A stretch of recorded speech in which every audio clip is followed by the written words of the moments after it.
Jeg vil fortælle om, hvordan man laver et trappediagram. Først så skal man have en undersøgelse, som man kan lave sit trappediagram ud fra. Og der har vi i en by spurgt rundt om, hvor mange værelser de forskellige beboere har. Og vi har fået oplyst, at 2 huse har 3 værelser, 5 har 4 værelser, og så videre dernede af. Og det er antal værelser og hyppigheden, altså hvor mange gange det forekommer i byen. Men for at kunne lave et trappediagram, så skal man først have frekvensen. Og den finder man ved at tage den første hyppighed og dividere med så mange, der er i alt. Så det vil sige, at man siger 2 divideret med 90, hvilket giver 0,02. Det skriver man heroppe. Og det samme gør vi også med 5, hvilket så giver 0,06. Og på samme måde fortsætter man ned af alle tallene i hyppigheden. Nu har vi regnet vores frekvens ud, men for at kunne lave et trappediagram, skal man også regne den summerede frekvens ud.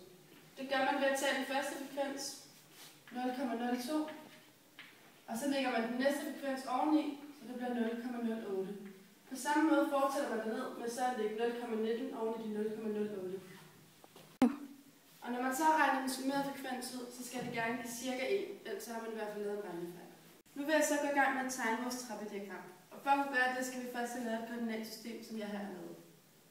Derefter så tager man, hvor mange antal værelser hen ad x-aksen. Der har vi først 3, og så tager man ud fra den summerede frekvens, hvor der står 0,02. Så det vil sige, at den første ligger hernede. Den næste ligger ud for 4 og 0,08. Og sådan fortsætter man, hvor 5 den ligger ud for 0,27.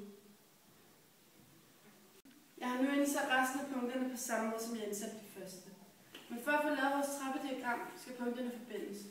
Og når det er et trappediagram, så forbindes de ikke bare ved at lave en linje igennem dem. Når man starter ned fra 3 ved at køre op til den første prik, derefter så kører man lige hen til 4, hvor man så kører op til prikken. Sådan fortsætter man hele vejen.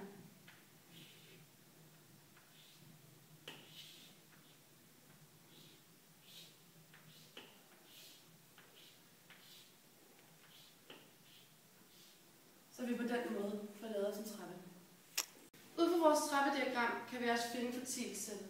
Kvartilsættet ligger ud fra 0,25, ud fra 0,5 og ud fra 0,75. Den nedre kvartil er ud fra 0,25.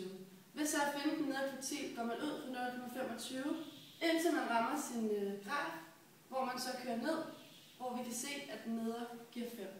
Så altså den nedre kvartil er lige med 5 værelser.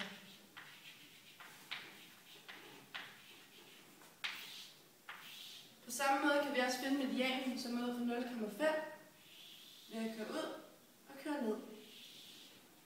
Derfor kan vi altså se, at den giver 6 værelser.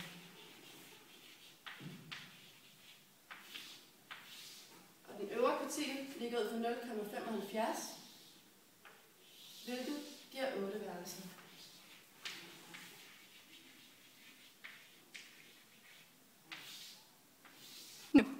Ud fra vores oplysninger kan vi også finde middeltallet. Middeltallet findes ved at gange alle de antal og hyppigheder, vi har sammen, og dividere det med antal og hyppigheder i alt.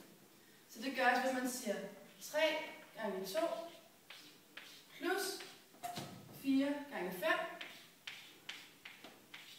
Og sådan fortsætter man med alle tallene.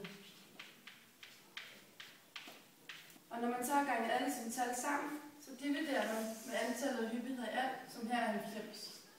Og i dette tilfælde, så giver det 6,6, hvilket også svarer til 7 værelser.